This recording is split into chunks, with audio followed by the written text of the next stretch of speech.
नमस्कार, मैं हूँ विकास टेकरे और आप सभी का स्वागत है द हिस्ट्री यूट्यूब चैनल में। और पिछले वीडियो में हम देख रहे थे मनसबदारी व्यवस्था को, लेकिन हम पूरी तरह से नहीं देख पाए थे और वीडियो हो गया था समाप्त। तो इस वीडियो में हम देखेंगे मनसबदारी व्यवस्था को आगे से। और यहाँ पर शॉर्ट में एक बार और आपको समझा दूँ कि मनसब का मतलब होता है पद।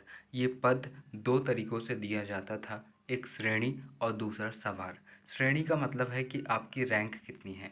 आपकी जितनी ज़्यादा रैंक रहेगी, आपको उतना ही सम्मान, उतना ही सुविधाएं और उतनी ही ज़्यादा आपको वेतन मिलेगा। वहीं सवार सवार आपकी योग्यता के आधार पर आपको मिलेंगे। सवार का मतलब है, अगर आपको 5,000 सवार लिखे हैं तो आपको 5,000 घोड़े और घोड़े पर योग्य सैनिक आपको मिलेंगे, सवार जिन्हें कहते हैं। तो इस तरह से श्रेणी और सवार यहाँ पर स्थापित हुई और श्रेणी को जात भी कहते हैं। तो यहाँ पर सवार आपकी योग्यता कि आप एक अच्छे सेनापति हो या नहीं, अगर हो तो आपको ज़्यादा सवार मिलेंगे और अगर आप नहीं हो तो आपको कम सवार मिलेंगे। अब हम यहाँ पर आगे से पढ़ना शुरू करते हैं। मनसबदारों का पद वंशानुगत नहीं था। मीर बख्शी की सिफारिश पर बादशाह इनकी नियुक्ति करता था और इस नियुक्ति में योग्यता का विशेष ध्यान रखा जाता था। मनसबदारों की भर्ती अधिकांशतः खानजादों से होती थी। खानजादे कौन?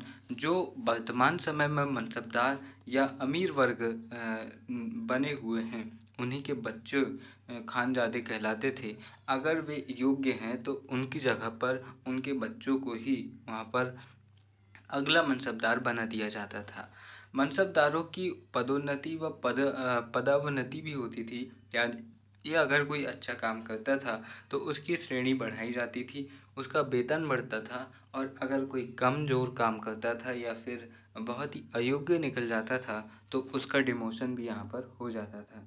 अब यहाँ देखो, मनसबदार बादशाह द्वारा सौंपे गए कार्य संपन्न करने होते थे इनको। और मनसबदारों को वेतन नगद अथवा जागीर दोनों रूपों में मिलता था। अब ये ध्यान रखना कि जो जागीर इनको मिल रही है, उस जागीर में इनका सीमित अधिकार है। इनका वेतन मान लीजिए 5 लाख रुपए है, तो ये जागीर से सिर्फ उतनी ही राशि लेंगे जितनी 5 लाख रुपए है। मान लीजिए अकबर ने इन्हें 10 लाख रुपए की आय वाली जागीर दी, हर साल वहाँ पर से 10 लाख रुपए टैक्स मिलता है। अब ये क्या करेंगे, 5 लाख तो खुद का वेतन निकाल लेंगे और 5 लाख रुपए ये अकबर को देंगे। और साथ ही साथ यहाँ की किसी भी व्यवस्था में इनका कोई इंटरफेरेंस नहीं होगा। यहाँ की पूरी व्यवस्था जैसी की वैसी चलेगी। सिर्फ इनका इतना रोल रहेगा कि वहाँ की जागीर से इनका वेतन आ रहा है, उसके अलावा कुछ भी नहीं। मनसबदार यदि जागीर के रूप में वेतन लेता है तो वह उस जागीर से संबंधित अन्य कोई प्रशासनिक कार्यों के लिए उत्तरदायी नहीं होगा, जैसे कानून की स्थापना, विद्रोह का दमन और न्याय प्रदान करना आदि। अब मनसबदार केवल जागीर से अपना वेतन वसूल करता है, जिसमें मनसबदार जागीर से संबंधित मुगल अधिकारी व अन्य की वह सहायता करता है। तो केवल व्यवस्था बनाने में मनसबदार उस जागीर में सहयोग कर सकता है, उसमें वह कोई भी दबाव नहीं डाल सकता और उसमें वह इंटरफेरेंस नहीं कर सकता। उसको केवल उस जागीर से वेतन लेने से मतलब रहना चाहिए। किसी मनसबदार को वेतन के रूप में दी गई जागीर एक तनख्वाह कहलाती थी। तो यहाँ पर तनख्वाह का मतलब होता है वेतन, ये तो आपको पता ही होगा, सैलरी होता है। ये एक उर्दू फारसी शब्द है। तो यहाँ पर तनख्वाह का मतलब होता है भैया, क्या होता है, सैलरी। तो यहाँ पर जागीर एक तनख्वाह यानी कि तनख्वाह के रूप में दी गई जागीर। अकबर ने राजपूतों को पहली बार मनसबदारी व्यवस्था में शामिल किया। हमने पढ़ा था कि अकबर पहली बार मनसबदारी व्यवस्था में शामिल कर रहा है राजपूतों को, और अफ़गानों को पहली बार मनसबदारी व्यवस्था में शामिल करता है जहांगीर, और मराठों को पहली बार मनसबदारी व्यवस्था में शामिल कौन करता है, तो वह करता है शाहजहां। अब यहाँ पर देखिए कि अकबर ने राजपूतों को, जिन्होंने मुगल अधीनता स्वीकार कर ली थी, उनका मूल क्षेत्र उन्हें जागीर के रूप में दे दिया। यानी कि आमेर के राजा को आमेर ही जागीर के रूप में मिल गया, उन्हें कोई दूसरा क्षेत्र नहीं मिला। तो अब वो आमेर में ही शासन कर रहे हैं, लेकिन अब आमेर की किसी भी व्यवस्था में उनका कोई इंटरफेरेंस नहीं है। वो अपने राज्य में रह तो रहे हैं, लेकिन उनके राज्य में उनका कोई अब दबाव या कोई रोल अब उनका नहीं रहा। अब वो केवल एक सैनिक या जागीरदार के रूप में काम कर रहे हैं। कि भैया आमेर से अगर 10 लाख रुपए आय मिल रही है तो उसमें से जितना भारमल जो आमेर के राजा हैं उनका जितना हिस्सा रहेगा उनको मिल जाएगा, बाकी सीधे अकबर के पास जाएगा। तो ये इन्होंने बहुत अच्छा किया था कि जो जैसे राजा होते थे उन्हें उनका ही पैतृक क्षेत्र दिया। इससे क्या होता था कि वह उस व्यवस्था में बेहतर सहयोग करते थे। इससे मुगल अधिकारियों को भी फायदा होता था, साथ ही साथ वो नए क्षेत्र में जाने की हिचकिचाहट से भी बच जाते थे। वरना नए क्षेत्रों का अगर जागीरदार बना दिया जाता था तो इससे क्या होता था कि उन्हें नई जगह में जमने में थोड़ी समस्या जाती थी। जहांगीर ने अपने शासनकाल में मुगल अधीनता स्वीकार करने वाले मुस्लिम शासकों के लिए उनका मूल क्षेत्र जागीर के रूप में दिया और इसे क्या कहा गया, इसे अलतमगा जागीर कहा गया। तो यहाँ पर काफ़ी हद तक वही चल रहा है क्योंकि अकबर ही वैसे ही कर रहा है, ठीक है। लेकिन यहाँ पर जो जहांगीर है वह मुगल शासकों के लिए उनका मूल क्षेत्र जागीर में देने की बात कर रहा है ताकि जो शासक है वह यहाँ पर उसके सामने सरेंडर करे। अब दोस्तों यहाँ पर अकबर के बारे में बात करना कि अकबर मूल क्षेत्र जागीर में तो दे रहा है और ऐसी जागीर वंशानुगत कर रहा है और इसलिए इसे वतन जागीर कहा जा रहा है। तो वतन जागीर का मतलब क्या होता है? वतन का मतलब होता है मातृभूमि, ठीक है। हमारा वतन क्या है? हिंदुस्तान है, भारत है। तो आपकी मातृभूमि में अगर आपको जागीर प्रदान है, आपको वहाँ का मनसबदार बना के दिया गया है, मनसबदार नहीं, वहाँ से आपको सैलरी मिल रही है, तो इस तरह से यहाँ पर इसको वतन जागीर यहाँ पर कहा गया है। अब इसके बाद में देखिए कि जहांगीर के काल में मनसबदारी प्रणाली में दो अस्पा सह अस्पा पद्धति लागू हुई। किसके काल में? जहांगीर के काल में।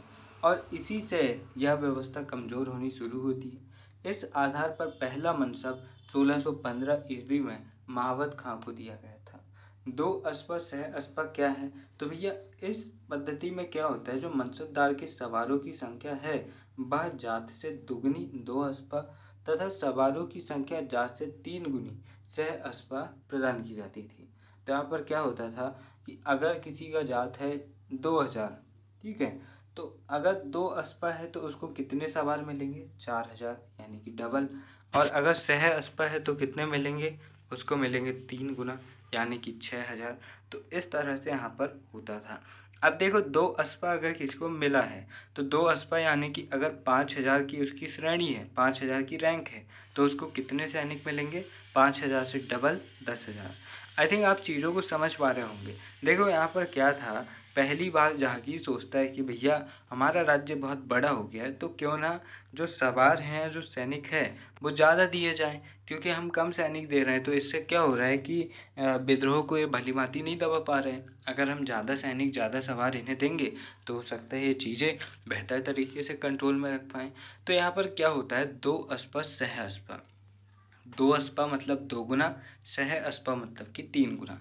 तो यहाँ पर अगर एग्जाम्पल के लिए हमने किसी व्यक्ति को, सलमान खान को हमने दे दिए 5000 की रैंक, ठीक है, कि भैया अब तुम मुंबई के हो मनसबदार और 5000 की तुम्हारी श्रेणी है, ठीक है।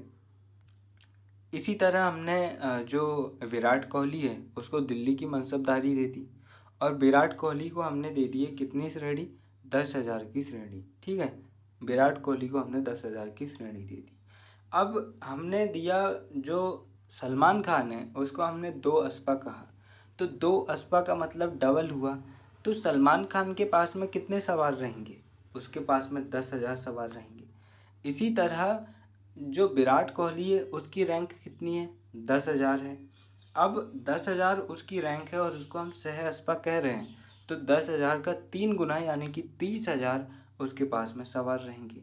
अब ये दशमलव प्रणाली पर ये पद्धति लागू थी, इसलिए यहाँ पर ऐसा नहीं होता रैंक कि 645 रैंक दे दी या फिर 4,440 रैंक दे दी, इस तरह से नहीं होता था। ये होती थी दशमलव प्रणाली पर, यानी कि लास्ट में आपको जीरो देखने को मिलेंगे ही, ठीक है। 10, 100, 1000, 10,000, 1,00,000, इस तरह से ये जीरो दशमलव प्रणाली पर ये पद्धति लागू थी। अब शाहजहाँ के काल में मनसबदारी में महाना पद्धति शुरू हुई। इसके अनुसार मनसबदार को सालाना वेतन देने के बजाय 10, 8, 6, 5 आदि महीनों के आधार पर उसको वेतन दिया जाने लगा और उसी आधार पर सवारों की संख्या में कटौती भी की जाने लगी। अब देखो, औरंगज़ेब जो रहता है वह मनसबदारी प्रणाली में मशरूत पद्धति यानी कि सशर्त जागीर लागू करता है। सशर्त जागीर कि भैया आपको ये एक एग्रीमेंट टाइप में करते हैं जागीरदार के साथ में, और फिर ये प्रणाली लागू होती है। तो कोई ना कोई अकबर के बाद में सुधार कर ही रहा है अपने तरीके से, ये हम देख रहे हैं। बैबाकी भूमि क्या होती है? तो ऐसी भूमि जो जागीर आवंटन के लिए आरक्षित रखी है, वह भूमि खालिसा भूमि से अलग रखी जाती है और उसको बैबाकी भूमि कहते हैं।